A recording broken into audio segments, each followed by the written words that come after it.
Red Rock is in the running for a multi-million-dollar Parks Canada facility. Good evening, I'm Haley Perreault alongside Ryan Benazzo. Thank you for joining us. The township of Red Rock has become a leading contender for the new visitor center and headquarters for the Lake Superior National Marine Conservation Area. The community is offering up several potential locations, including its scenic waterfront, and Red Rock is getting support from a First Nation that shares its name.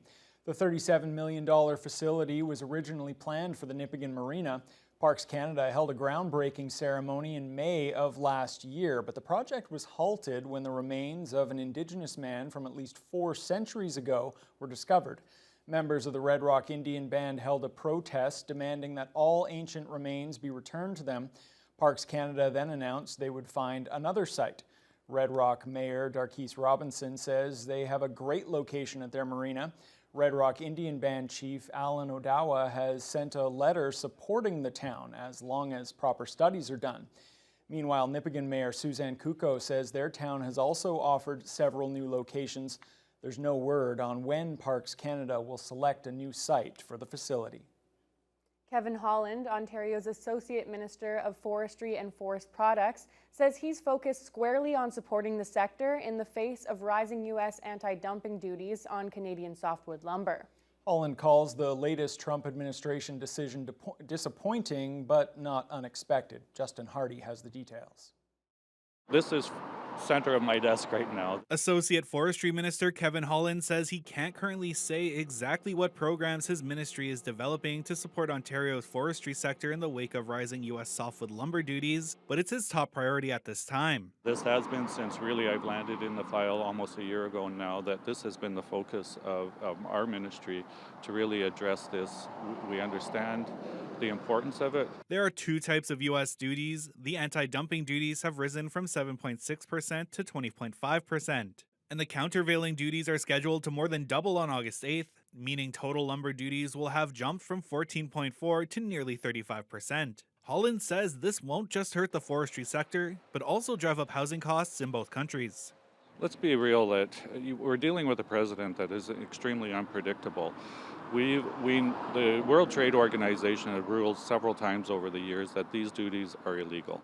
Ontario Premier Doug Ford has also been working with his fellow premiers to reduce interprovincial trade barriers to help make Canada less reliant on the U.S. moving forward. Since the federal election, there's been a good working relationship with Prime Minister Carney and the premiers, and I think that's vital right now for Canada at this time. So I really commend Premier Ford for the actions he's taken to really unite Canada at a time where we needed to come together.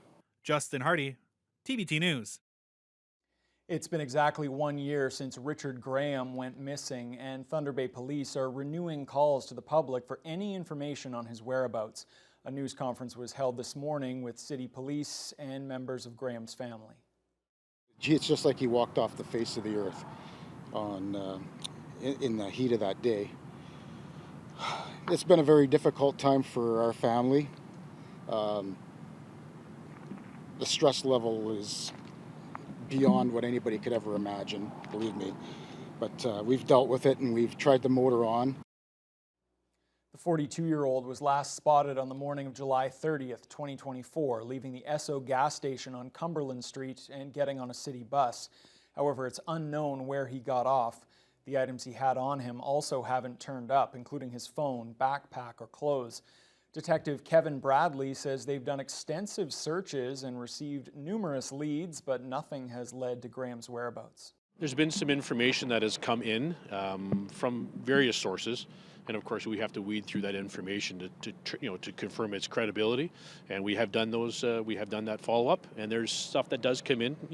There hasn't been much lately, but stuff that does come in, we do follow up, and we've with the assistance of the family, just to confirm some of the stuff that has come through. We've been able to confirm that those facts unfortunately haven't led to the location of Rich at this point in time.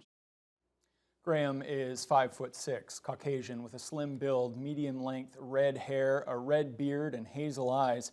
Anyone with information is asked to contact City Police or Crime Stoppers.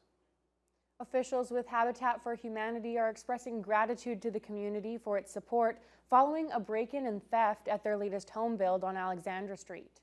About $5,000 in tools and other gear was stolen, but community donations quickly got the project back on track. Jaden Billick has the story. The shocking break-in on July 18th at their Alexandra Street build site left the organization and future home-owning family devastated to find that $5,000 worth of build supplies, tools, and a generator were missing. Intern CEO Todd Davis remembers how he felt upon hearing the news. It was pretty devastating when the build coordinator came to me Friday morning. As a matter of fact, the prospective homeowner was volunteering at the restore, and she was pretty devastated. She was almost in tears to hear that we had a break-in and that was going to impede building the house. The stolen goods caused only a brief halt as Habitat for Humanity jumped into action with social media posts asking the Thunder Bay community for help to replace the much-needed tools so they can get back to work. Davis says the community and local businesses went above and beyond by donating a wide variety of professional tools. And monetary pledges online reached about $6,000. Most of the financial donations were from the community, and they're in the form of $25, $50, $100. There was a couple $500 donations from the community. There was one person that donated $1,000. So the community support has just been outstanding, and we're so eternally grateful for that support. Not to mention McLaren's donated a new generator, and Greenworks Tools in Canada is sending us tools. And while the tools have been replaced and work on the new home has resumed, Habitat Thunder Bay is still working to raise $28,000 to cover increased construction costs and complete the 2025 home build for a family who's looking for a new start. Jaden Billick, TBT News. The City of Thunder Bay has closed the wading pool at Art Widnall because of a new provincial regulation. Parents will now have to find shallow water somewhere else for their young children to beat the heat this summer. An update to the definition of a wading pool in the Ontario Public Pool Regulations means an additional lifeguard needs to be present at the small pool due to the facility also having a large Class A swimming pool. Program Supervisor Talia Strickland says they chose to shut it down because they just don't have the capacity to staff an additional person, as they already employ 4 lifeguards and 1 checker at the front desk. While I am new to the position, it is my understanding that it is a somewhat popular attraction. So with that being said, we're still looking into future opportunities.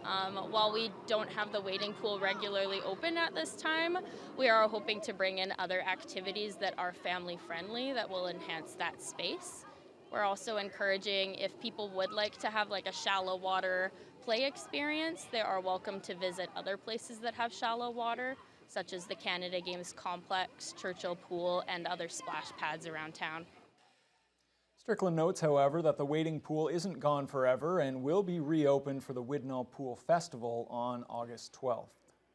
After decades of birdies, bogeys, and memories, Strathcona Golf Course is celebrating its 100th anniversary. The significant milestone was commemorated today with the unveiling of a historic collage. The event was attended by local dignitaries and the local golfing community. Jessica Clement has the story. Since opening in 1925, Strathcona Golf Course has seen generations of golfers walk its fairways and greens, from first-timers to pros. To mark the 100-year milestone, the local golf community was brought together for a celebration and the unveiling of a historical collage. And it's one we can celebrate throughout the season as golf continues to be a sport with so many health and wellness benefits.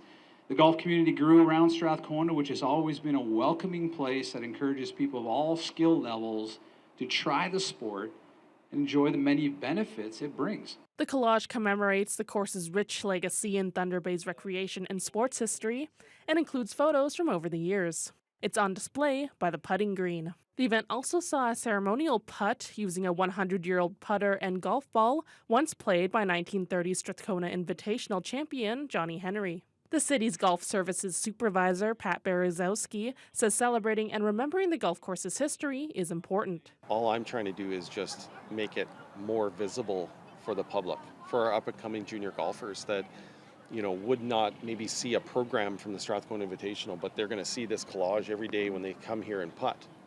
And that's going to keep history alive, and it's going to push more history for the next 100 years. The celebration brought back memories for local golfers who've played at the course for decades. I played a lot of sports, but once I got hooked in this game, then my son was involved.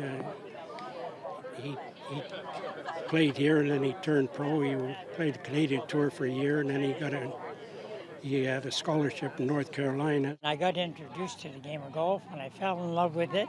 I loved it so much, I started doing volunteering on committees and that, and got really involved and worked in promoting and supporting tournaments and state chairman on golf committees and everything. And I get so much pleasure out of just seeing everybody enjoy themselves around here. Brian Malone has been playing at Strathcona for 58 years. He says the milestone means a lot to him and other longtime members. As I'm getting older, I'm 82 now, and boy, oh boy, I've had a good life, and to live to 100, it'd be something else. I wish I could do that, but it just means so much to the community and everything, and what the people have done around here in supporting this golf course and the history of it. Jessica Clement, TBT News. Well, looks like a wonderful celebration, and temperature-wise, a great day to be out on the golf course, but smoky conditions once again. Yeah, you could feel it in the air, in your eyes, in your throat. I had all my windows open last night just because my house was so hot, but boy, the smoke was everywhere this morning. Today, we're not talking about sun, cloud, or anything in between. We're just talking about widespread smoke in Thunder Bay. We had a low of 10, a high of 23 temperature-wise. That's pretty much where we should be for this time of year. Winds starting out from the southwest, almost non-existent, about 7 kilometers an hour. They've increased at times throughout the afternoon, but they also started to rotate around, coming in from the northwest, which is unfortunately still bringing in a whole lot of smoke. And we are not alone. The air quality warning continues. These are all air quality warnings throughout areas to the west and to the north of Thunder Bay. It's especially bad as you head towards Fort Frances and Red Lake, because it's all coming from the prairies. And we were hoping to see the end of it by the end of today, but many areas are looking at this smoke to continue well into Thursday. If we take a look at where we're at temperature-wise, pretty consistent, cooler than it has been. 19 in Sioux Lookout, 18 in Pickle Lake, then 20, 21 in most of the region. Greenstone just a touch cooler at 18. They're under mostly cloudy skies, but they've been fluctuating between mostly cloudy and haze for most of the day, as is Sault Ste. Marie and Wawa. This portion of Lake Superior has been dealing with a lot of haze at this hour. That's what they're seeing. And again, temperatures 20, 21, and no humidex really to speak of for most of the region. And as I said, we'll continue into Thursday for much of northwestern Ontario. Tonight, unfortunately, the widespread smoke continues. Winds will be very light from the northwest. 9 will be our overnight low, and it's unfortunate that we've had what technically was a very sunny week, but you just can't enjoy it. And the biggest concern are people who have breathing problems, and this smoke is nothing to brush off. If you have any breathing issues, any concerns with that, I suggest people stay indoors. Yeah, a lot of people, I'm sure, opting to do just that, to stay safe. I have seen some people walking around with masks on as well. Certainly can't blame them in these conditions. All right, thanks a lot, Fiona.